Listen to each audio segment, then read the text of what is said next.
Hello everyone, आप सब कैसे हो। मैं अच्छी हूँ। Welcome back to my channel. और आज का दिन भी बहुत अच्छा है। और आज सुबह सुबह क्या हुआ कि मेरी ननद और ननद का लड़का यानी कि मेरा भांजे ये दोनों आए हुए थे।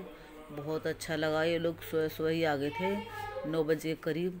तो मैंने कहा आज तो हमारा दिन बन गया भाई, क्योंकि बहन बेटी के दर्शन हो गए सुबह ही। बहुत अच्छा हुआ, लेकिन उन्हें जल्दी ही जाना था क्योंकि दूसरे भाई के घर भी जाना था उन्हें। तो वो ज़्यादा देर रुक नहीं पाई, मुश्किल से ऐसा रुकी होंगी 2 घंटे करीब रुकी होंगी, ज़्यादा नहीं रुक पाई। पर हमें अच्छा लगा। और क्या था, लेकिन मुझे क्या था कि शूट करने का याद नहीं रहा, वो सब मैं नहीं कर पाई। क्योंकि उस टाइम पे क्या होता है ना कि एक दूसरे की आओ भगत में लगे रहते हैं कि चाय नाश्ता कराओ, इन्हें थोड़ी अच्छी सी खातिरदारी करो, अपनी तरफ से ही कोशिश की जाती है, पर ध्यान नहीं रहती शूट करने की। तो वो मुझे ध्यान नहीं रही, वरना मैं दिखा भी देती।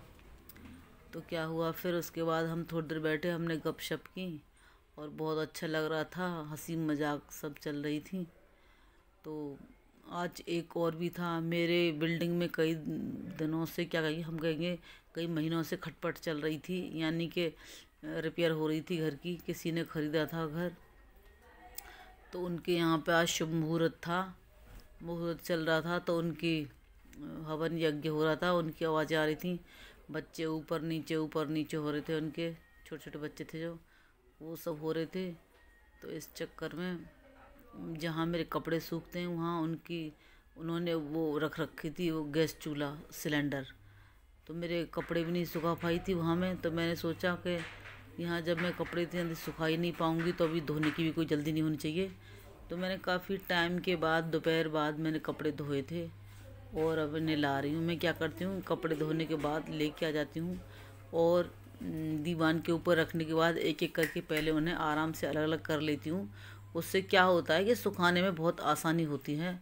एक एक करके चुन चुन के कपड़े रख लेते हैं अलग अलग, तो सुखाने में बहुत आसान हो जाता है। नहीं तो वहाँ पे ही वो उलझ जाते हैं, तो फिर और ख़राब लगता है। कई बार तो ऐसा होता है ज़मीन में भी गिर जाते हैं, तो फिर दोबारा से धोने पड़ते हैं वो। तो ये सब चीज़ें तो हमें थोड़ा देखनी ही चाहिए। अभी मौसम भी बदल रहा है, लोगों को फीवर, सर्दी, जुकाम ये सब हो रहा है। तो ऐसे में क्या हो रहा है, थोड़ा साफ़ सफाई का भी ध्यान रखना चाहिए। क्योंकि इस मौसम में अगर कुछ भी गंदगी होती है, ख़ास करके मुझे तो मेरी नाक में तो एकदम से खुजली सी होने लगती है और जुकाम का असर होने लगता है। पिछली बार भी यही सब हुआ था कि मैंने पर्दे धुलाई की थी और मैं पर्दे झुक के देख ही रही थी कि इन पर्दों में तो बहुत गंदगी निकली है। मशीन को उठा के करीब आधा मिनट के लिए देखा होगा, मेरे को जुकाम हो गया था बहुत तेज़। तो हमारी ननद तो चली गई थी, फिर 2 घंटे के बाद चली गई थी। तो हम लोगों ने कहा कि देखो अभी तो सूना सूना सा लग रहा है, जब कितना अच्छा लग रहा था। क्योंकि देखो कोई भी घर पे जब आ जाता है ना, तो उसके आने से घर की खुशियाँ दोगुनी हो जाती हैं, घर की खूबसूरती और बढ़ जाती है। कहते हैं ना कि घर किससे सजता है, इंसानों से सजता है घर। जब कोई घर में आ जाता है तो वही घर बहुत सुंदर लगने लगता है। अकेले रहो तो बोरियत लगने लगती है। तो यही हुआ हमारे साथ भी। वो जब चली गई तो हमको अकेलापन सा फील होने लगा। तो मेरी बेटी बोलने लगी कि मम्मी मैं भी अब ऑफिस जाने के लिए तैयार हो रही हूँ। तो मैंने उससे बोला कि चलो ठीक है, जाओ तुम लोग भी जाओ। उधर बेटा भी चला गया अपने कॉलेज, सब लोग चले गए, मैं रह गई अकेली की अकेली। इसी के साथ करती हूँ ब्लॉग का एंड। ओके बाय बाय, और अपना ख्याल रखना। और ये देखो, ये घर के बाहर मेरे बेटे की ही साइकिल है, 10th क्लास में पढ़ता था तब की है ये साइकिल।